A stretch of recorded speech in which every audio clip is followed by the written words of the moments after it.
Web3 with Me is a discussion-style podcast about the ins and outs of Web 3.0, hosted by Zach French, known as Off Edge in the verse. From crypto to NFTs, DAOs to DeFi, we cover the abstract philosophical promises and the new business models enabled in this new decentralized world. Subscribe on your favorite podcast platform or watch the show on YouTube. Thanks and enjoy.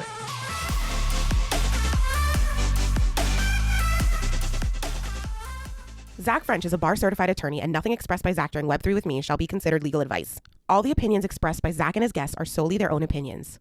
All content in Web3 with Me is for informational purposes only. Zach and his podcast guests may maintain positions in the securities discussed during Web3 with Me. Hey everyone, thanks so much for being listeners of Web3 with Me. I want to take a few seconds to tell you about my exciting new B2B offering. It is the mission here to educate. I sincerely believe Web3 can make the world better for more people. Businesses shouldn't be left out though, so I've launched the Web3 Coach. It's a bespoke education experience designed to help your team understand how Web3 affects your particular industry or company and identify opportunities unique to Web3. Whether you have a law or accounting firm with a growing number of clients participating in Web3 through crypto and NFTs, or you're a real estate syndicate looking for different ways to raise money, or teams just of fast-growing Web3 companies who want to understand your customers and your new teammates, I make sure you can talk the talk and leave feeling more confident about this crazy new world. Please take a minute to check out my website at theweb3coach.xyz. Thanks so much and enjoy the show. My guest today is Clive Henry, Director of Strategic Partnerships for all things Web3 at Adobe.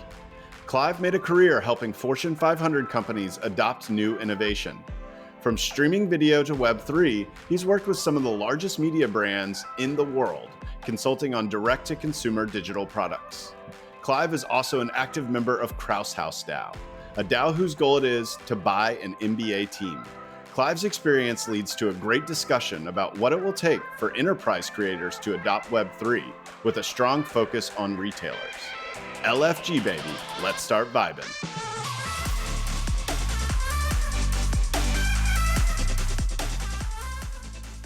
Welcome to the show, Clive. Glad to have you. Hey, thanks for having me, Zach. I've been looking forward to this. Yeah, I know. I've gotten to do like a little bit of research and kind of hear some of your philosophies, and we've chatted before, and I'm excited for the whole interview. And the way I always like to start these is I like to know your founding story. What makes Clive Clive? Awesome. So before I talk about Clive, in preparation for this conversation today, I listened to your last guest, young guy. He's a former basketball player in the Atlanta area. Yeah. And it's not part of my Web3 story, but a time ago, I was an aspiring college Division I prospect out of Toronto. So, you're keeping it in the family here, Zach. Ballers can turn out to be great business people, shout out to Kobe. Right. So, but my story really starts with, just being curious about technology out of college. Right. So I got out of college and the internet was booming. And this was probably the most important business lesson still for me. It was a wave of innovation that was happening. But the stuff that stuck where you really made money early on in the internet was the infrastructure. But it wasn't exciting. Right. So I worked in the Toronto area for the first part of my career. I was part of a company. The company IPO'd. I was an early employee. I had shares. Those things turned into real money. But that part of the industry, it lacked something for me. It wasn't creative enough, right? It was internet infrastructure. So I got on a plane, short flight, 1 hour from Toronto to New York. And I landed in New York. I went back to business school and I started looking for that middle ground. And it really wasn't a thing then, but I was looking for that middle ground between creativity and technology, right? I did some consulting for a while. And when I really got the bug is when the iPhone came out. And I just saw it right away that device would be used for streaming video. And I got the streaming video bug. We talk about the Web3 rabbit hole. but I got the video rabbit hole, right? And I started a company. It was a consulting company, but it was also a broadcasting company. We got our cameras. We went around New York City and we started interviewing talent, going to events. We were in the record studio. We were in the nightclubs. Yeah, we were basically part of the initial YouTube wave. And that's when the creator economy, I think that's when the thesis was built, right around the time that Google bought YouTube. And there was just like a whole ecosystem of creators out here that were trying to provide the content that would power that engine. We were just talking about Genius on Netflix and Cody and Chike and, that documentary that they put together.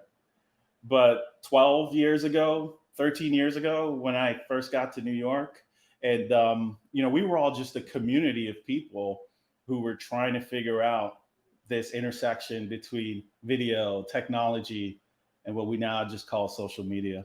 Yeah. After that.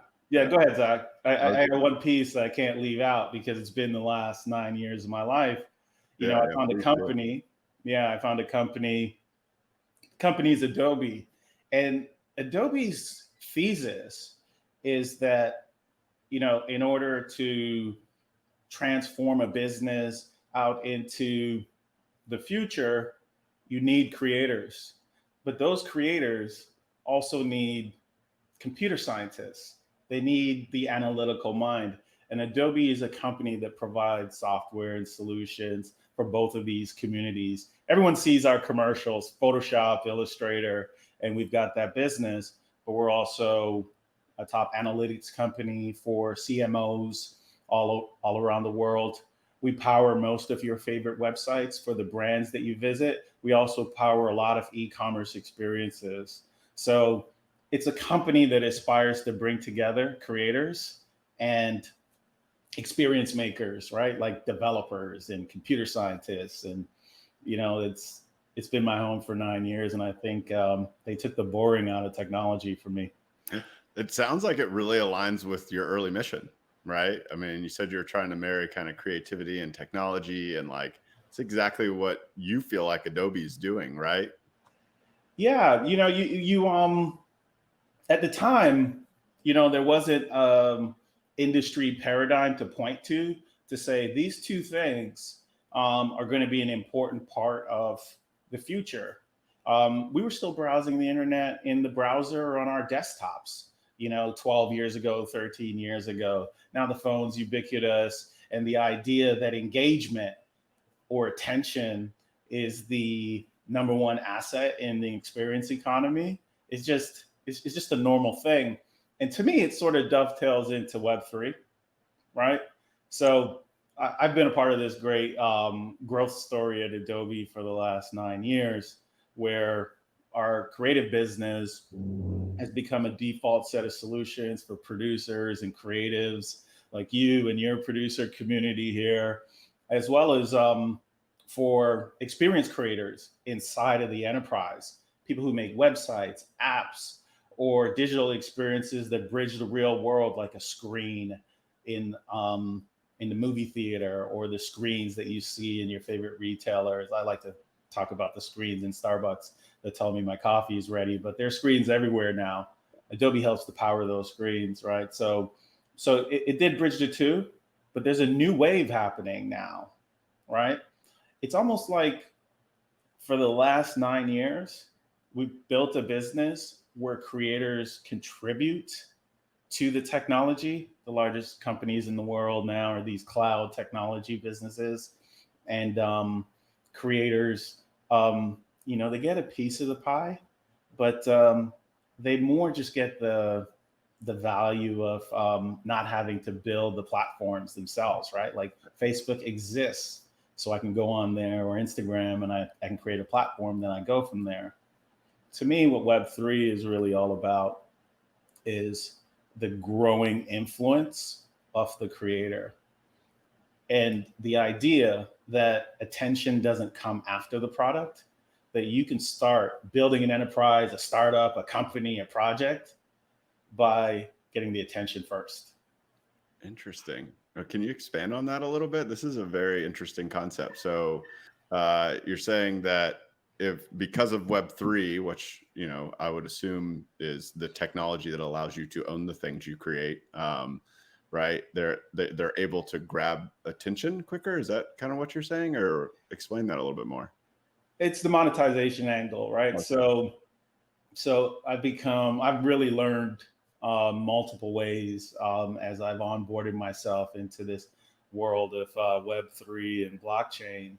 And one of the people that I've learned a lot from, I'd love to have a conversation with him one day because we don't agree on everything, is Chris Dixon, A16Z, the largest pool of capital, helping to enable what's happening in Web3. The money behind Yuga Labs, the money behind Coinbase, and a lot of other businesses that are going after this opportunity. One of the things that Chris says that I agree with is it starts with the narrative, right? And to build an effective narrative in the Web3 space, you've got to have creators, right? This isn't exactly a business discussion. I read a LinkedIn post a couple of weeks ago. I can't remember who wrote it, but they were like, could you imagine if Yuga Labs went on Shark Tank and pitched Bored Ape Yacht Club? Right? Yeah, right. They would have gotten. They would have had to given up 99% of the company to raise $100,000, right? Yep. Like it was just something that started with the imagination of creators, and the only reason why it worked is because NFTs and crypto tokens were a direct to consumer monetization vehicle that did not exist 5 years ago for creators. This is meaningful, right? It doesn't. Yeah. Exactly. It is. Yeah, I like to use that term too. It's financialization.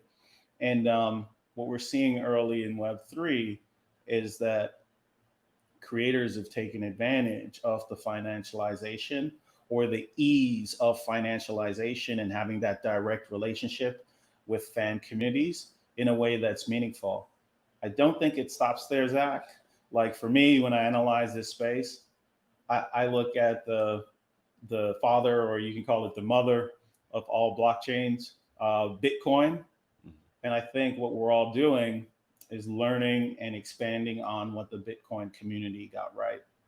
Right? It's a token, right? It's a cryptographic generated token. That's what a Bitcoin is. But many of its early creators believed that it was a monetary system, right? That it was something that would be a more sound form of money. But in order for Bitcoin to take off, they had to go direct to the holders, right? They taught, Vitalik and the Ethereum and the layer twos and the alt layer ones.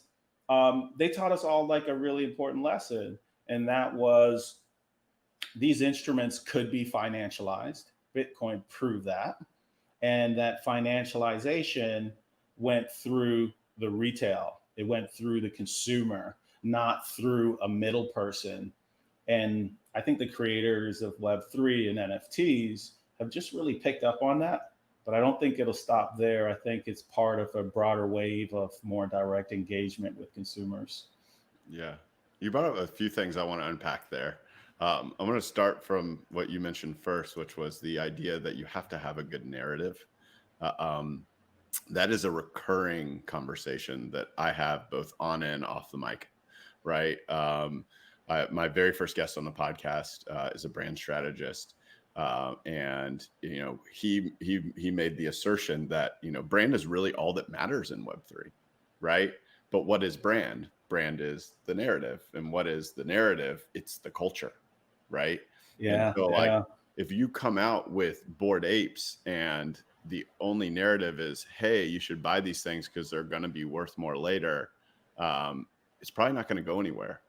But because the narrative that was driven, and I remember being pitched this narrative, was, hey, we're all the people that missed out on CryptoPunks, right? and it was the first PFP collection to do that, right? Like nobody else was really claiming that at that point. This was like April 2021. It really sank home with like all these people that I knew and respected, and it was what mattered. It's what brought them in. Now, what took them from a couple ETH to hundreds of ETH floor, right? Like hundreds of thousands of dollars and $1 million transactions. Now that's a celebrity thing, right? Like I think that was, then it became like a status symbol, but it was that narrative that drove them to be adopted by the crypto community. And Yeah, it's so important. I wanna expand on that, but I wanna just point something out to you. You said that this all happened in April of 21. Yeah, Does that feel like a long time ago to you? I know. Like, I mean, that feels like a decade ago. It was Like, so okay, long ago. there was a world where BAYC didn't exist, but that was a long time ago. That was I've had a 14. daughter since then, so like, yeah, forever. Yeah, exactly. That was 15 months ago. I know, but it really does feel like a decade. I mean, we talk about Web3 time or crypto time or NFT time, and every month is like a year almost because Oh things are yeah, happening so fast, which really kind of drives home the point that narrative is important, right? Like, how yeah, do you get your base when you have so much going on all the time, so many things pulling at your attention, so much noise, and do you get wrapped up in narratives? And I do it all the time. Like I went down deep down kind of like the degen NFT collection rabbit hole. And I try to think through my communities and I'm like, which narrative do I connect with most? Which ones are there people in the community that I could see myself, spending significant time with and enjoying it and is driving a fun experience? Because at the end of the day, like price is important. It's probably the yeah, number one driver. But in this market, when we're down 80, 90% on most of these projects, some of them 100, right? yeah, yeah. It's going to be the narrative and the consistency and the culture of these communities that has the longevity for them to last for another year or 10 years in Web3 time. Yeah, I'm there now, right? So I got onboarded into NFTs. I was doing an analysis for a class I was taking on Opensea, and at the time, basically, the Bored Ape Yacht Club project was driving transaction volume on the Opensea marketplace. I agree with you that, and I agree with Chris that the narrative is a big part of what drove that project and what drives, the projects that have sort of tried to emulate this PFP trend in NFTs, which is only one of the trends in NFTs. But I think what they did two things that can't be understated. They gave out a Creative Commons license to the holders of the NFT, so you could create your own universe. At the time, Timberland was bought his own ape, and he was creating a record label. And I took a close look at that, and I think they're still making music, right? The other thing that they did is they publicized their roadmap, right?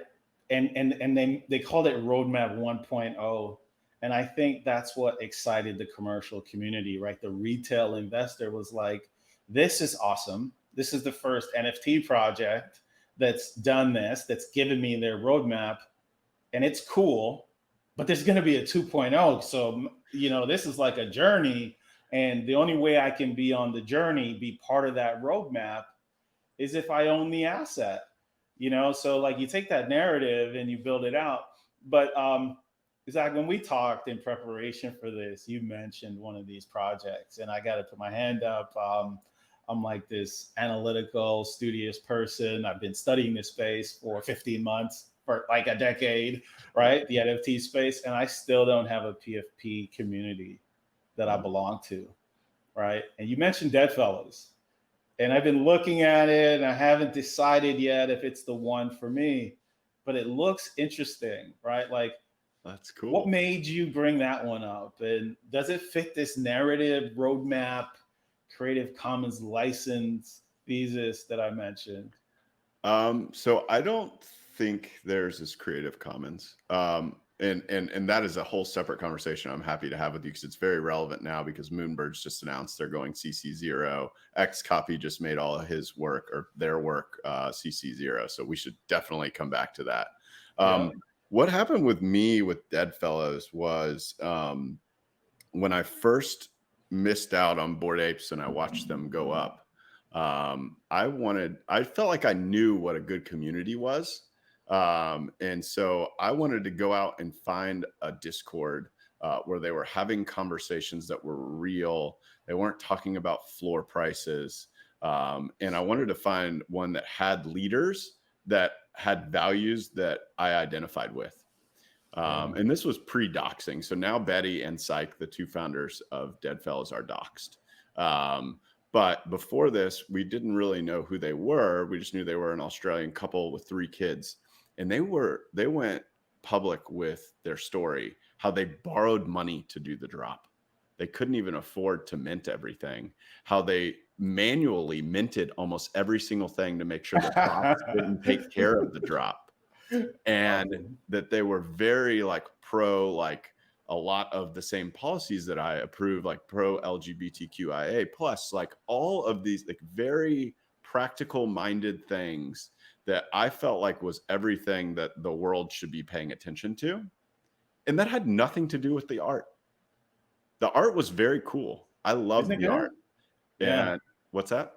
Isn't it good? Yeah, I find the art great is awesome art. too. I love the art, and I don't want to take away from the art, but it was hearing Betty out in public making these assertions and representing the values that I felt like were what the community should be doing, right? As opposed to speculating and things like that. And then I just kind of fell down the rabbit hole. I got, they had these super cool things called survival games back in the day where you could like go in and type a command, and I won a dead fella, which is luck, but still cool that I got to do that. Then I also was like on this Halloween thing with them, and I met this cool artist named Rembrandt, and I ended up getting like what they call an infected S1 dead fella, and he would make free art for me just because I won that. And that was the mentality. It was all about the community and giving back. And now, even when you talk about Bored Apes and the roadmap, like we talk about these things when they were novel, and now they're not novel. And once things don't, like they're not novel and every other project tries to do them, they get tarnished. But those were still the things that worked at that point, right? Like having a roadmap was unique at that point. Now everybody's like, oh, roadmaps, right? Like, but it's important to know where you're going. It's important to have an idea of what the next step is. And it's also important to show your values to the community. So I kind of tie it all back to the narrative, right? Part of the narrative is the culture you build. And the narrative that Betty was bringing to the project, this community manager, was a narrative that I could empathize with, right? Yeah, and I really like that. I really like that. You're selling me. I got to go check the floor price, or maybe I'll tell you this, and I think I told you this in our prep call. When I went to, so I went to Ape Fest when I was at NFT NYC, and it was fun. I mean, I got to see LCD sound system from 10 feet away. But when I went to Deadfellas party, I walked in and I was like, oh, this is kind of chill, right? And like at first, and then all of a sudden, this person gets on stage and they're kind of sitting in a chair, and like the song comes on, and it's like bum bum bum bum bum bum bum, and like they start dancing, and I'm like, whoa, what's going on? And like they get up and they rip off this like robe they're wearing, and they're in like all black with like robot arms, and I'm just like, this is evoking so much emotion for me, and it just really sealed the deal that like that's the type of culture I want to be a part of. Right. And like, I never turn back. Right. Yeah. Like creativity is steroids. So is this your PFP project? Yeah. This is the one that I don't necessarily like. I'm not a big Discord guy anymore, which I've kind of learned now that I do this full time. I'm more of a Twitter guy. Being out in the public forum, having conversations, occasionally shit posting about how awesome Deadfellas is. But I mean, this is my most strong community of people I don't know in real life. And then I have Beans DAO, which is my background on every single episode, which is actually people that, while I met them digitally at first, we've actually been friends in real life now. So yeah. Awesome. Yeah. So I am in a DAO. It's called the Krause House DAO. You might have heard of it. This is a DAO that was formed, did a crowd fund. We raised, at the time, it was close to $5 million when ETH was up above $4,000 per ETH. We raised 1,000 ETH, worth of capital for the first phase of a plan to go out and buy an ownership position in an NBA team. And, that was 9 months ago, close to 10 months ago now. And, that's been the community that is onboarded me into, all the different aspects of Web3, the financialization, the community part of it, the importance of a narrative, and the physical to digital connection, right? Like Krause House has been the community that's helped to onboard me into that. But in general, I think we're at a time where the community is what matters now. A lot of people are calling this the bear market that we're in, the build market. I do agree with that, but I think it's important to determine what you're going to be building.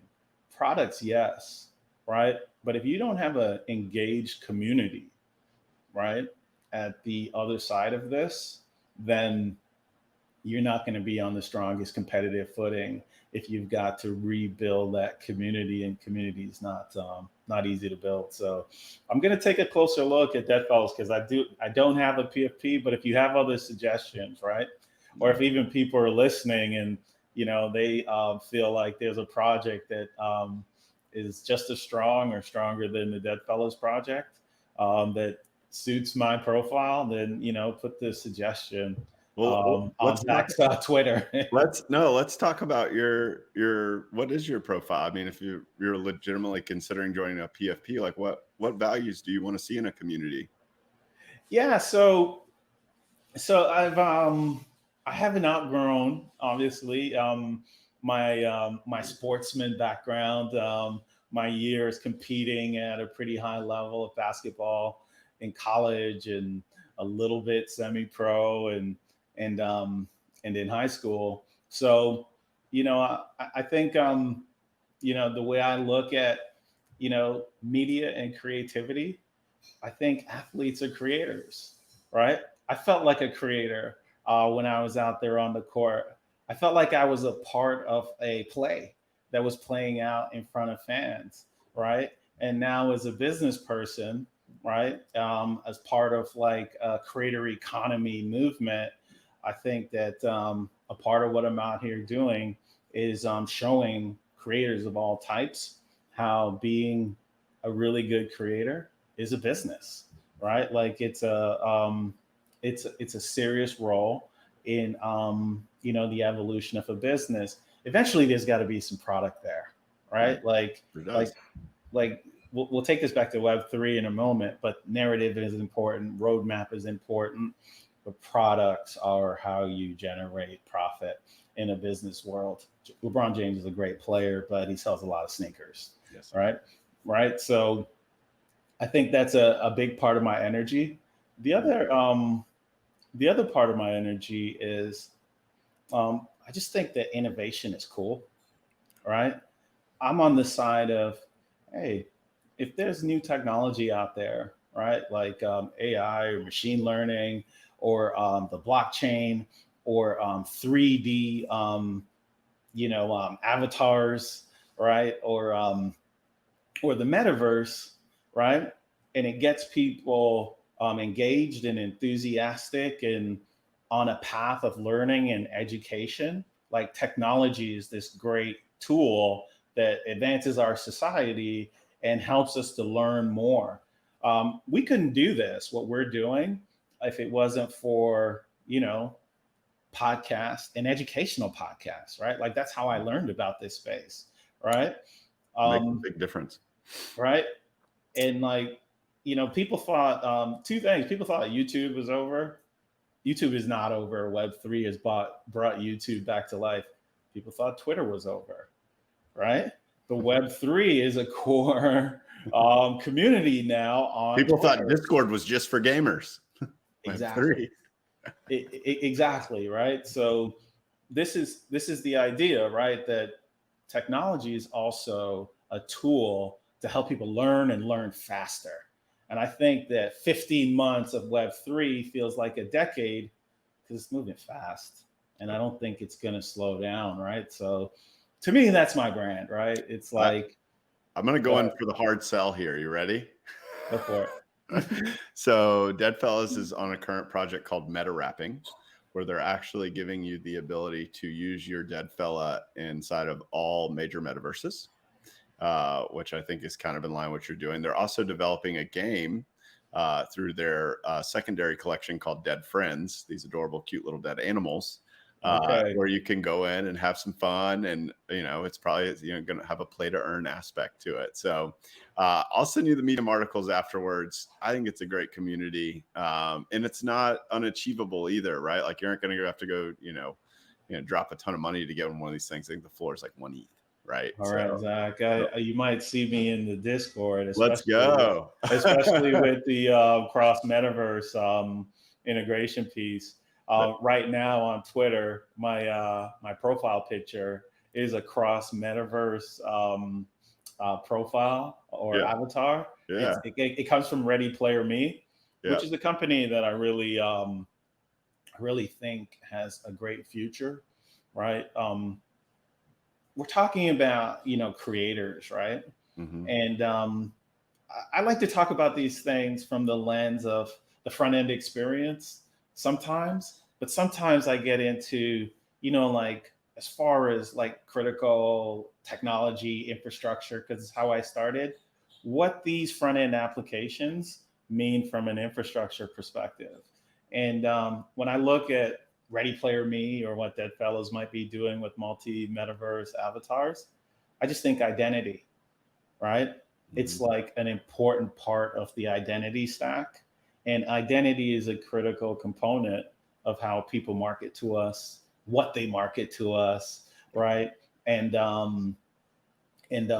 how we engage, before we have a chance to have a conversation. Like it's our brand, right? Yep. So I think that needs to be 3D, and I think it needs to exist in the metaverse in its own unique form. So if the crew at Deadfellas wants to onboard me, if they've got a recommendation for a PFP that suits that, that brand that I just walked you through, then they might have a buyer.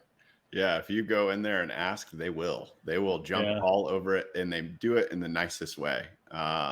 It's so interesting because like when you go into a lot of Discords, I think almost any Discord, it's kind of overwhelming, right? And you get in there, but like I've never felt overwhelmed when I jump in there, and I don't jump in often, but like every time I've gone in there and someone's been like, "Hey man, like I'm really kind of on the fence, like about a dead fella, like will you help me find one that's good for me?" And like they'll ask you a little bit about yourself. They'll actually get out of here. They'll be spitting out a few of them going. But also, I'd like to say, on the other side, Deadfellas would be lucky to have you, right? I've listened to your podcast with Krause House. I know the big, hairy, audacious goal that Krause House has, and how much there is so much skepticism about it. I know how much. Well, I don't know for sure, but I've listened to you talk about the influence that you've had on that. You're an executor, man. You get in there and you get shit done for I'm an operator. I'm an operator. I've got this background, it's like ageless curiosity, I like to call it. But as you were talking there, I said WAGBAT, and I'm not sure if you know what that means, but for your listeners, I'll spell it out, right? It means we're going to buy a team, right? We're going to buy an NBA team, right? So like, I think I don't want to go all DJ. My show now. The title of this episode is going to be WAGBAT. Well, there you go, right? So like, I don't want to go all DJing on you, Zach, but if please, you want to jump this into is the show for Discord, the DJs. If you want to jump into our Discord, right, and join one of our town halls or Twitter Spaces, you will hear a lot of WAGBATs. You will hear it, right? That's our calling card, right? So, it's part of the whole idea of being a member of a creative community. And we just talked about identity, right? And Deadfellas and, the PFP. But you know, there's a lot of infrastructure that needs to be built here, right? I'll say this, right? Like in Web3, we're using Discord and we're using all these tools like the metaverse or these game-like environments. It almost feels like we're lifting and shifting gaming culture into popular culture, and you know, that's going to get built on the blockchain maybe, or maybe a portion of it will get built on the blockchain. But there's still a lot of infrastructure that needs to be created to make that a reality. Discord's cool. You stopped using it for a while and went back to your Twitter because it's not Web3 community management, right? It's something still native to what it means to be a gamer looking for hacks. Yep. Right? It's a server. Right? Like that's Right? what they call them, servers. Right? Yeah. So I've been lately geeking out on, you know, what the alternative tools are out there for authenticated community applications. You know, I'm looking at a lot of things. I found a thing called tribes.xyz that is a wallet authenticated chat experience. So think of it like WhatsApp, but you don't have to use a username or a password to log in. You just use your MetaMask. Oh, wow. Okay. Right. Right. And then I'm looking for the right one. Like I think a lot of us are looking for Discord alternatives. Yeah. I think the net of it is this is a part of the infrastructure that still needs to be built for large enterprise to feel like, you know, there's a scale business play here, right? And you know, I'm thinking about that a lot in my role at Adobe in particular. And we're early stages, but I think we're in the build stage, like applications that consumers can use broadly. But I think we're in the build stage in regards to, you know, how do we stay connected to these communities, right? Not every one of these projects is going to have Chris Dixon and A16Z behind them and $350 million, or I think $700 million total raised behind you. Yeah, they've put $2 billion into not into Yuga, but into the fund, the crypto fund at A16Z. Incredible, right? But not everyone's going to have, you know, that level of investment to go out and build, you know, their community and their platform, right? To get engaged with people. And I've got some opinions about, you know, what it'll mean for enterprises to get onboarded into Web3. Please but share. Well, I think it's all about like, is there a consistent, repeatable way that we can stay connected to communities? That's one of the most important things. Or is it just social media? I think it needs to be more meaningful and more authentic engagement than what's on social media, but it needs to be more mature than what's on Discord. But I think in general, right, that, you know, the large enterprises, they're experimenting, right? Just like last week, I saw the thing that Tiffany's and Co. did with CryptoPunks. Did that sell out? Do you have one? Do you have one, Zach? Are you Tiffany's? And I actually invented. I helped them. Yeah, I was a consultant. No, I'm just kidding. All a satire, folks. All right, I got to come to see you. I need to ride around in your Bentley. It's right behind this virtual background.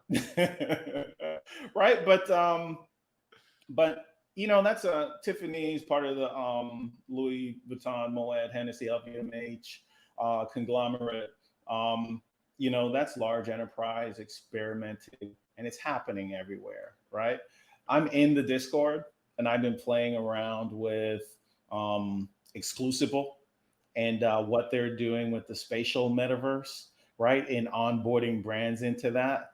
They did this drop with French fashion house Christian Lacroix, where you bought an NFT of a scarf, which was like a color palette. And once you bought that NFT, you could redeem it for an actual scarf. Oh, cool. Right? right? And these are luxury scarves. They go for, close to $1,000 from this French luxury fashion house. And this is another experiment that gets me excited. Exclusibles on a run, by the way. I mean, these guys are doing some incredible stuff with brands. Today, I saw they partnered with Deloitte to really make it, part of what this large, big four, big five consultancy is doing to build metaverses for brands and large enterprises.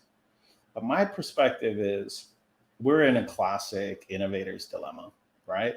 And that is, if I'm a CFO or the board of a large brand, let's call it the Gap, right? Let's pick on a retailer today, right? And I'm evaluating the cost and the legal and regulatory hurdles that I have to go through to determine if these financial products are securities, right? And I have to build an engagement plan separate from my e-commerce engagement plan or my physical stores engagement plan. Then I'm looking at that budget and saying, why, right? Classic innovator's dilemma. Like, point to something, show me why this check that I'm about to write, 700 million for Yuga Labs, what's the check that the Gap will have to write? Let's call it just $100 million for their CFO, right? Just 100 million. Just right? 100 million. Small part of the budget. I don't think their drop went too well. Did you see their drop when the Gap? I've seen them experimenting. Yeah, they did it on Tezos, which was exactly right. Yeah. You can get that hoodie, and it wasn't an easy. It was like you had to bridge your wallet. It wasn't just like connect your Temple wallet or your other wallet like that has Tezos in it. Like it was like a whole bridge. It just wasn't done well. Basically. You have to see your wallet and know your customer. And it's like I just want used to be a lawyer, hoodie. Right? Like I don't even wear the Gap. I just want my digital hoodie. Give it to me. yeah. You don't want to have to put on your lawyer hat and figure out exactly what sort of workflow they're putting you through here. Mm-mm. But I think those are experiments. But for it to be a scaled investment, I really believe that, Clayton Christensen and the innovator's dilemma, and the conclusion from that is that most enterprises won't make that investment, right? And the ones that do will be because they're scared and they have a thing to be scared of, right? I've seen this play out in my career a couple of times, but the one that I'm closest to where I've seen it really in a palpable way is with streaming, right? And when Cody and Chika and I were running around New York trying to figure out how streaming video would play out, we never thought about Netflix. We just thought about YouTube, right? But as Netflix grew, NBC began to pay attention, right? We know Disney was paying attention because Disney's got almost as many subscribers or more than Netflix now, right? If you take a look at all of their apps and some of the stuff they give away free, right? So, and the entire ecosystem eventually was able to build a plan to invest and go into streaming. But Netflix led the way. And part of what I believe is happening in Web3 right now is that the narratives are amazing, right? And the VC behavior and the funding that you're seeing going into these projects, it's really incredible the amount of money that these projects are raising to build these ecosystems. But I haven't seen the Netflix yet, right? I haven't seen the consumer engagement app that makes the Gap say, that's going to deteriorate our bottom line, right? That's the thing where we have to write that $100 million check to be relevant for the next generation of consumers, people who are, buying fashion. I will say that using the example of the Gap and the time that I've been spending in Spatial, looking at what Exclusivle's doing with the fashion houses, I will say that the Gap should be paying attention now because there's an application being built there that leverages NFTs, the metaverse, and the real world consumer e-commerce behavior in a way that might be meaningful and threatening to their current way of engaging with consumers. Yeah, I think one of the, there's been a lot of banter back and forth between the Chris Dixons of the world and the naysayers saying there's no real use case for Web3. And one of the use cases that we always kind of fall back on as optimists for Web3 is the ability to reward participation. Yeah. And what are retailers, if not really good loyalty rewards programs, or not really good loyalty rewards programs that could be improved with Web3, right? What are musicians if they can't connect directly with the people who are their super fans? What are sports teams if not the biggest super fans in the world? What does that mean if you attach Web3 to that? I think you're trying to solve one of those problems directly with Krause House, but you're thinking about all of them. Yeah, absolutely. Right. So like, we're in the build, we're in the build phase right now. We're in a bear market for these assets. The merge feels like it's the Ethereum merge, right? ETH 2.0 feels like it's sort of pulling us out of the bear market. We'll see, but loyalty does feel like a big onboard here for the enterprise. But I'm gonna challenge. Like I'm gonna put on like my challenger hat here for a second, and put another idea out there, and that is the technology does seem to be leading us towards a world of these alternative forms of loyalty and consumer engagement, right? But who's really proven it, right? Like where has this been proven, right? Where is there a Web3 centered loyalty initiative that's also driving real world commerce behavior, right? Because if we're just talking about trading digital assets inside of these speculative ecosystems, I'm just going to leave it right there, speculative ecosystems, 100%, yeah, right? Then these bear markets aren't going away, right? Like 90% drops are, going to be a feature of this ecosystem into perpetuity. But I think if there's a linkage to, consumers' everyday purchases or frequent purchases, then you've got an industry, right? So I just don't think that this wave, right, this Web3 wave, I don't think that they're Clayton Christensen disciples and they understand yet the importance of the threat, right? Of a credible threat, right? I do see a lot of energy around, hey, let's go and partner with a large brand, but those are really experiments, right? For scale to happen, someone has to prove that scale is possible. Yeah, I think they're like, as you say that, I think of kind of three ways to go about this, and I do not have the answer of what's worked. I don't know if there's been enough time for something to work or not work, right? Except for one thing I've seen not work, which is a one-off drop that is, just a real asset put in digital form and sold to people who might be fans of the Gap or another brand like that. But I think maybe that use case is, let's go. Maybe not so good. But then there's two other use cases. I think that if you consider this a spectrum, and that's the middle of the road, let's do it ourselves.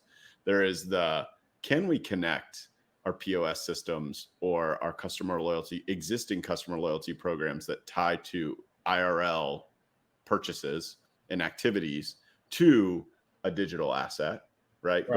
Going. Can you do that? And will your CFO let you do that, especially if you're a publicly traded enterprise? Right. Like, and is there value in that, right? Like, or are you just like creating more layers, right? Because a lot of these things are just trying to create more layers. And what happens when you create layers? It forms this shape. I think we all know. For my listening audience, I'm making a pyramid. But then there's the other aspect of it, which I learned a lot about listening to Alex Danko at Shopify.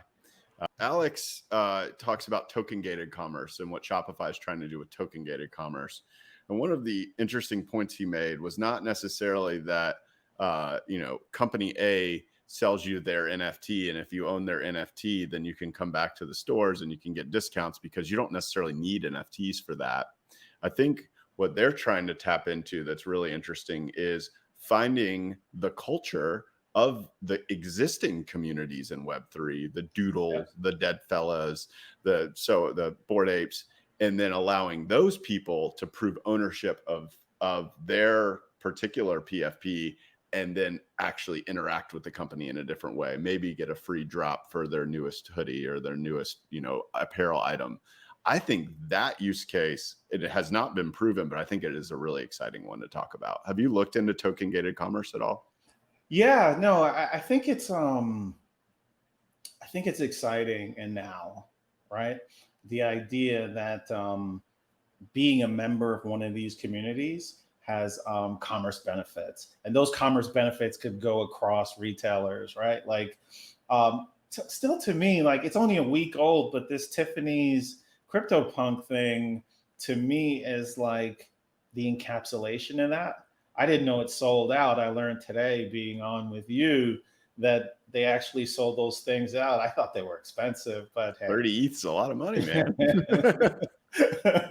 Right? $45,000? Right? In the middle of a bear market. Right? In the middle of a bear market. Right? So then you got Gucci taking ApeCoin, which is a whole nother conversation. But oh yeah, that too, right? So I think it's a strong, powerful thesis. I think that's exciting. What's happening with those bridges into e-commerce, but I also think that there's something more native that's possible here, right? The idea that that the back end of that purchase, like once you have that digital asset, let's say you have like I have my Ready Player Me avatar, right? And I'm still dying to figure out how I can dress that guy up like a baller, right? Like I want to put a jersey on that guy. I want to put a pair of Jordans on that guy. You know what I mean? And I want to put a pair of those slacks that they keep pushing me on Instagram. I call maybe a pair of no bull shoes because they right.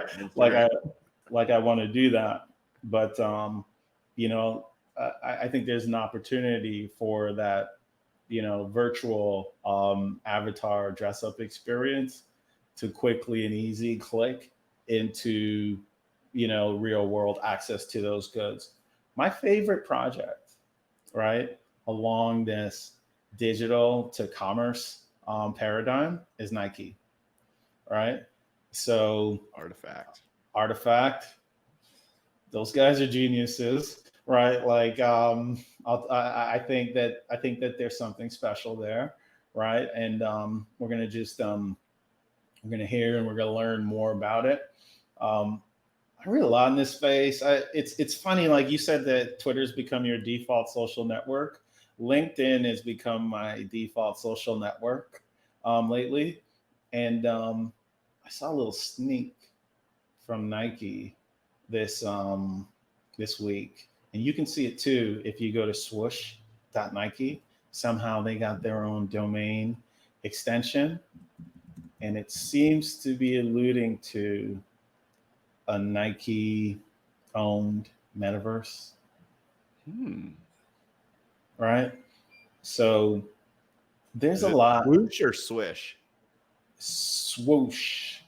Like the swoosh on your Nike shoe? Swoosh. Nike.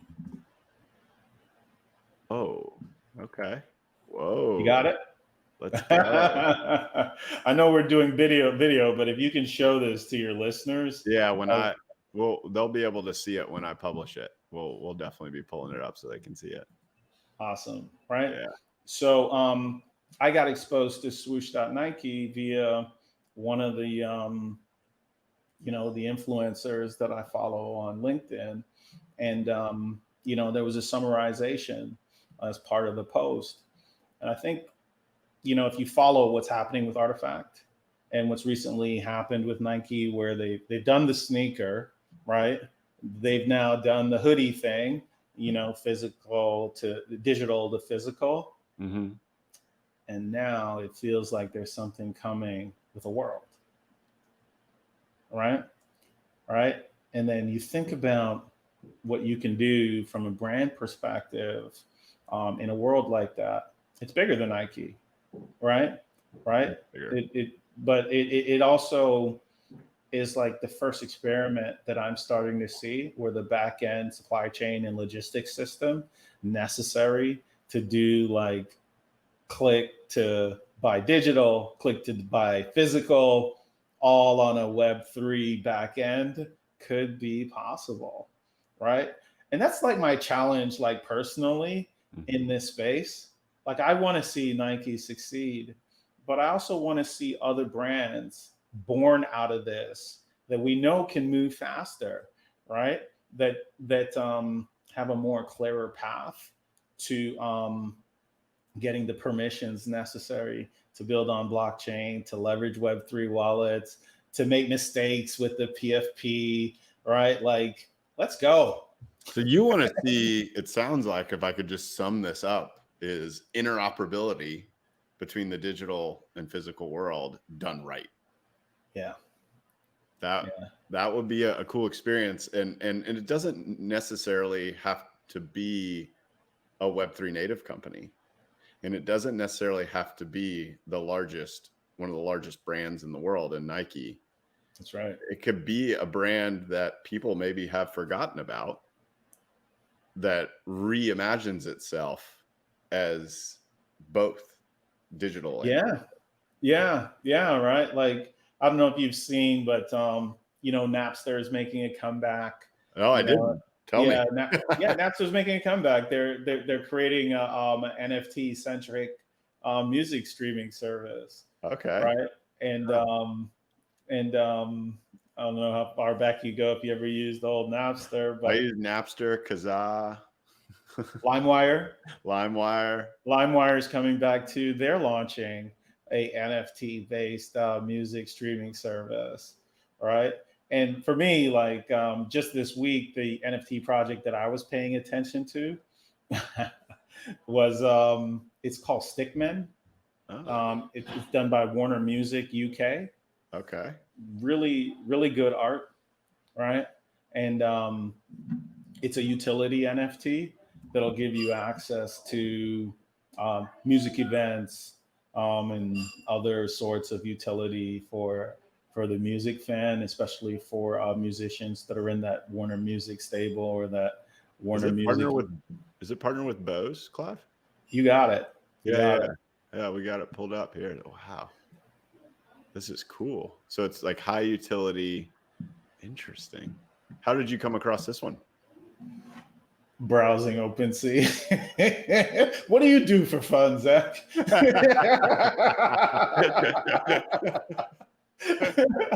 Right, so I was browsing Opensea. I'm just like, right, like which is the common thing to do on American dinner tables. Yeah. Right, and and they pushed this project to me. Right, so I looked at it and again, like to me, I look at all of this in that innovator's dilemma lens. So that Clayton Christensen, right? Like if you haven't read it or your listeners haven't read it, when I came into technology and made a living in onboarding disruptive technologies into enterprises or helping companies get started, the startup threads in these spaces. This was the book that the marketers and the CEOs and the venture capitalists, asked their people to read, right? And I believe that out of what the challenge that Clayton Christensen was describing, and that is the incentive systems in large enterprises are set up to miss true innovation because it means disrupting their existing customer base. This is the dilemma that Facebook found themselves in, and Mark Zuckerberg is pushing his way through it, regardless of what you think about that company. he does seem to be fully informed on how the innovator's dilemma can lead to a company becoming irrelevant.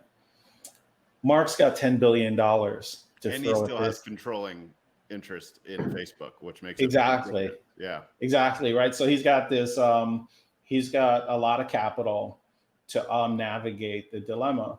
But, for your more conservative enterprise or an enterprise that just doesn't have access to that level of capital, what the conclusion to the innovator's dilemma was, and I think still is to incubate, right?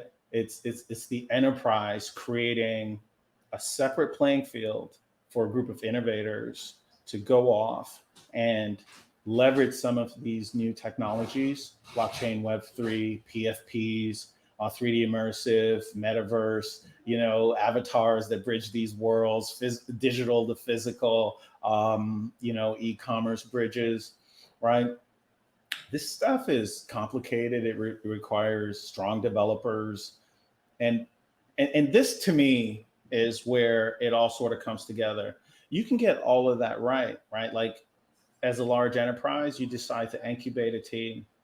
That team has strong technology skills and they can build things.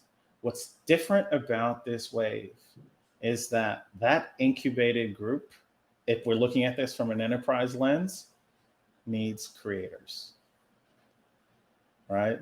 And what Best creators. How do they incentivize creators? I just think when I think of creators now in Web3, they're so empowered to go do their own thing. How do you get the meaningful creators inside of these large companies? How do you bring them into your initiative when they've got these tools to go direct to the consumers if they're really good and if they're really strong? And this to me is an unsolved problem and a real question. But I think one of the solutions here is, token participation, right? And, true participation in the end product for the creator. That's where Yuga Labs got it right? I mentioned Creative Commons and you said that we would get back to it, right? Yeah. But this whole idea that as a creator that, I'm first of all, I'm like being incented as in the secondary market because I'm somehow written into the smart contract, or the group that I'm contributing to is written into the smart contract. A little bit of software engineering there, but like that's one. But the second part is that what I create, right? If I continue to stay engaged with the project, is something that I can continue to create on top of and monetize without the blessing of the enterprise, right? So it's like the token, the smart contract, and the license to continue to create.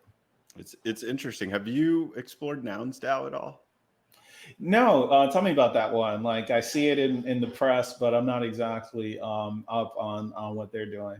So I would call them, I guess Cryptodes was also CC0, but like Nouns DAO was what brought CC0 public domain art into the main light, right? And what they did is they said, we're going to release one NFT a day in perpetuity. It's in a smart contract. They're going to keep going every single day. 24-hour auction. 100% of the proceeds from that NFT purchase go to a treasury, and the people who own the NFTs govern the treasury. So cool. Initially you needed one noun to submit a proposal. Now you need two. The reason I'm talking about CC0 is all of their art is CC0. And that was largely born out of 4156. For the audience, that is what they go by. That is their identity, if you will. And it is based on CryptoPunk 4156. But that, for all intents and purposes, the figurehead for nouns said, I think that the difference between old school digital asset creation or art creation or any art creation and now is that what people don't realize is that the more proliferated that the art is, the more valuable that the original that I can prove that I own is worth. Exactly. So their whole mission is it is an experiment. They'll say it was an experiment to see if we put this art in the public domain and this thing makes waves and anybody can create with those same images, what happens to the value of the original images? Oh my goodness. That's such an important point. And I think the Creative Commons license play that they're using, and that I'm not sure if it's the same version of Creative Commons that Yuga Labs used and put CryptoPunks onto when they bought that project. I think that is like an important accelerant here, right? People, creators are the engine for Web3. It exists on a spectrum though. So just to so there are, and I've been thinking about this a lot. My background is called Beans DAO. It is literally a hard fork of Nouns DAO that should be launched in the next few months. We do the exact same thing. It's going to be one bean every single day. At risk of getting called out by my friends who were trying to take a step further than this, it's nouns with different art. Right. It's so much more than that. We have a lot going on the culture side, and we're having great conversations around how we're going to be different. But for the most part, it's the same mechanism. It's CC0. It's an experiment, right? I think there are times and places for CC0, but I also still think there are certain areas where proliferation of IP by the original founder with a vision to proliferate that IP in a way that brings even more value back to the holders is okay. I think about Akuverse every single time I think about this. That was also created by an athlete. I can't remember his name right now. But he held on to the IP rights, but he's got a book deal. He's got movie deals. He's doing great things with Akuverse.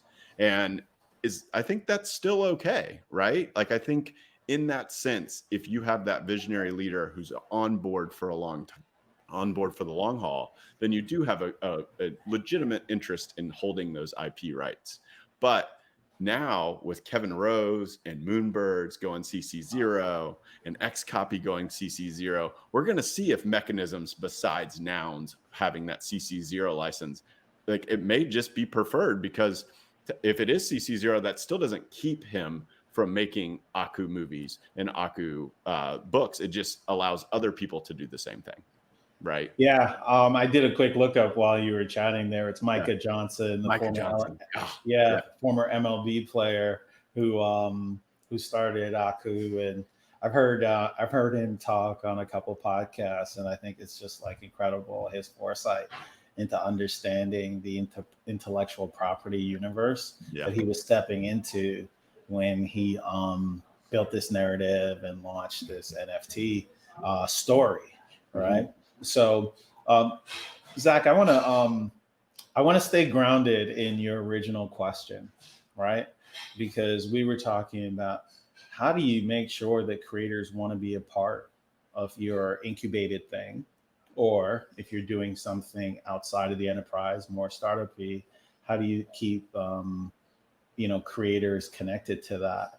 And I think this is part of it, right? Like, it's the license to create is a part of it. Now, if you're going down the path of Micah, where you're the IP holder and you're centrally managing the distribution of that IP, then you're really just talking about, for other creators, economic participation. By being an NFT holder of one of those Aku chapters, I think he calls them, right? Like, you buy an NFT of one of the chapters. You don't get to rewrite the chapter, but the economics, the commercial participation in that universe comes back to you by being a holder of one of his NFTs. That's a great point, Clive. So, I realize we're getting over the top of the hour, and honestly, I feel like you and I could do like a 6-hour episode. So maybe we'll do a marathon episode one week if we can get the families organized. If we do, let's do it in the metaverse. I'm ready. In spatial? Is that what we're doing it? Are we going to do it? Let's do Zach? it. All right. Did we just It's a create a verbal Zach and contract. Clive experience? I Let's would do it. love Maybe that. that's not the Actually, name, but like I think we should do it. I really enjoyed this. I made a Ready Player Me already. So I'm like, man, they take a picture of you. It looks just like you. Amazing. Awesome. Well, I just want to wrap up the episode, Clive, with my 2 traditional closing questions. The first one is, how do you define Web3? So I think about Web3 as everything that's happening outside of the Bitcoin ecosystem, right? So, yeah, so like I think the Ethereum ecosystem spawned a wave of innovation because of smart contracts. Now, some of that is, very similar to the use cases that were built on Bitcoin. So DeFi, borrowing, lending, and staking behavior for security. Now that stuff, that's foundational, I think, to Web3 in within the Ethereum ecosystem. But everything else that those smart contracts are being used for, and we saw the NFT boom, right? Like, and it was about collectibles, but that was really just capturing the imagination of developers and what they could do with those smart contracts and provenance. I think the use case building, the utility building around those assets and those smart contracts, I think it's all Web3, right? It's about building utility into these blockchain assets. Entertainment is a part of it, but I don't consider it to be just about entertainment. And I don't consider it to be just about getting people onboarded into these 3D immersive worlds or the metaverse, even though I think that is a likely use case for the ecosystem and the technology. So you kind of view it as a part, but also defined by the practical use cases, right? While those may have been foundational, it's more than that, right? Which is good. It's actually when you said other than Bitcoin, the only thing I worried about was the Bitcoin maxis coming after us. Oh yeah, Have you ever seen that crowd? The ones talking about Taproot and Lightning Network. I mean, that stuff is the ones that think Ethereum is fake still. I've got some names in mind. Please don't come to my house. Exactly. I've got some names in mind, but I dare not say them out loud. Right. So yeah, I think payment, right, is also, it's applicable to the Web3 world. It's an application that I think is viable in the Bitcoin world also. I think with this term, right, which isn't my favorite way to describe this innovation wave that we're going into. It's just the most popular meme. Exactly. Shout out to Chris Dixon for that one also. Right? Like he's a genius and he deserves some of the accolades he's getting. I think we talked about this earlier in the episode. If not, we talked about it offline, but it is such a high technical barrier to participate and understand this space, and I'll call it this space intentionally, that Web3 just happens to be a framing that the general audience can understand, right? When I'm teaching at corporates or I'm first explaining to my mom or her friends, I'm explaining, you remember back in like the AOL days when all you could do is read stuff on the internet? And then you remember like in 2004, 2005, all of a sudden Facebook starts to pop up. YouTube's a thing. You're starting to conduct commerce. Like that's Web 2. And then wait, now you can start to own all that content and data. That, it's just, it's a helpful framing, but it does not encompass those things unless we do it. So what I do actually, and you'll see after the episode, is I actually take everybody's answer to this question and put it in a single playlist. Oh, that's awesome. Yeah. So you can just go through, because everybody thinks about it a little bit differently. It's not about having a universal answer. It's about how everybody else interprets it and how they explain it. So maybe I'll start re-asking the question as like, how do you explain Web3 as opposed to how do you define Web3, right? Yeah. You don't want to be in the confines of a definition. Yeah. And I think when we're not trying to define it and when we don't have to explain technically why it's different than Web 2, Mhm. is when we've reached the next phase of the evolution, of this area of technology, right? When it's just web, I've actually heard. When it just Right, becomes web, that's when Web3 has actually made it. right. Like, yeah, it's interesting, right? A lot of inventors out there trying to redefine the space, and I think that there's still room to invent, what the Absolutely. broader, non-early adopters will call it and how they'll use it, right? Yeah, So exactly. that's my early definition. It's everything that's not Bitcoin. All right. So my final closing question. I'm gonna throw you a little bit of a curveball, but not too bad. So typically, it's what is the short term and long term future for yourself in the space. But I think a really good analogy to that, and something that I know that we talked about earlier in the episode that you're thinking a lot about, is the consumer kind of individual creators in the space versus the enterprise creators in the space. So if you're cool with it, I think it'd be really cool to hear your short-term thoughts on those two. And if you want to throw in what you plan to be doing, I feel like you kind of fall into some of one of those anyways. You're more than welcome. And then the same thing long term. And when I'm thinking like time horizons, I'm thinking next 6 to 12 months for short term, and then 5 to 10 years, which we all know how long that Absolutely. is in Web3 terms. So Yeah, yeah. I'll try to tackle the next 6 to 12 months first. Okay. I'll take a shot at the 5 to 10 years, but I think we're all sort of rubbing our crystal ball when we start to talk about 5 to 10 years Yeah. in this space. But I think in the next 6 to 12 months, right, in the near term, what we've discovered in Web3 is that there are a lot of components that are being defined in the space. The technology is there. There were questions about blockchain. There are also a lot of questions about the environmental impact of proof of work, validating block transactions. We're getting through that. The Ethereum merge is getting ready to happen. But I think the light bulb that went off for the industry and for creators the last 12 months, the last 18 months, whenever you believe the NFT boom started, is that creators need to embrace this, right? Like there's an element of creativity to this space to onboard consumers into this space. It's just necessary, right? It's not going to be the type of space that you onboard millions of people by doing television commercials, right? The creative element, the social media element that comes along with knowing that we've got like hundreds of thousands, millions of creators out there that have never really been able to make a living by providing value into these networks that are advertising supported, right? And I'm not going to extend into my opinions about the take rates of the major Web2 platforms, but what they've done is they've cultivated an ecosystem of people, of creators, of people who are interested in making a living as creators.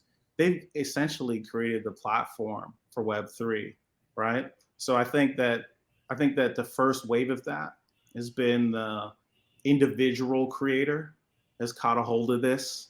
And we've seen some, fabulous stories. We talked about Dead Fellas. We talked about Bored Ape Yacht Club, and Nouns, and some of the things that are out there. But we also talked about Nike, right? And we also talked about Warner Music in the UK, right? And these are the creators that they're the same individuals with the same skills, but right, they have day jobs, right? They're interested in contributing to the value of the enterprises that they're a part of, right? And for this space to grow into the next phase, I think that those enterprises, they need to embrace those creators. I read a lot about the technological development side of this build phase that we're in. I think it was Mark Anderson said, he said, find the smartest technologist in your enterprise and empower that person. I would say find the smartest technologist, pair them with the best storyteller, the best creator in your enterprise, and then let them have at it. And I think that's important for this space in the next 6 to 12 months. I think really, if you're going to break out of this innovative dilemma in your enterprise, you'll need to identify those people, attract them to your enterprise, and give them work that makes them fulfilled, right? So I'm a big believer in that. Are you going to be working on that a little bit? Yeah, you know what? I think at Adobe, we're in the best position, right, to help creators and to help the enterprises. OG creator brand. Exactly. I think we're in the best position to help creators and help enterprise identify those creators, attract them into their house, and to build, right? Let's build something. Now, 5 to 10 years from now, I think the stakes are going to be a lot higher. I don't know how the rules will change, but my bet is that we'll be having the Coke versus Pepsi battles all over again, but it'll be, which metaverse I can attract my users into. And I'm really interested to see how that space plays out, but I don't think you compete and win in that mass scale 3D immersive world without having a stable of creators just supporting your brand and supporting the way you engage in those worlds. So I think it's a good investment now, and I think it's going to be critical to the lifeblood of every direct-to-consumer enterprise 5 to 10 years from now.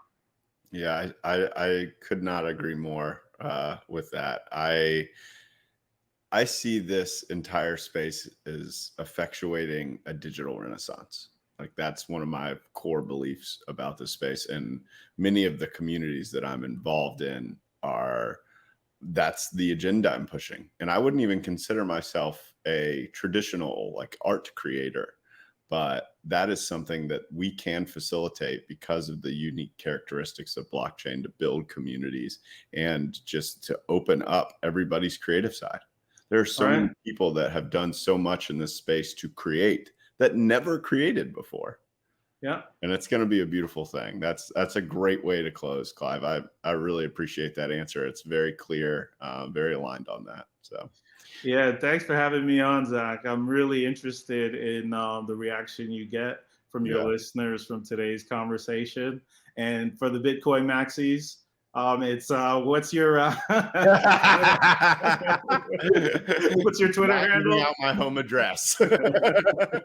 Again, all seriousness, thanks for having me, and it's been a great conversation, and looking forward to reconnecting with you again in the metaverse or in Web3 soon. Somewhere, but we're going to be having good conversations no matter where it is. Thanks, man. Thank you. All right, cheers. Thanks for joining Web3 with me. Make sure to follow us on YouTube, Spotify, and Apple Podcasts. Also, if you enjoyed the show, please leave us a review, as it'll help us reach more people. If you want to connect with me personally, you can find me on Twitter @offedge_. Thanks for vibing in the verse with me, and hope you'll join us next time.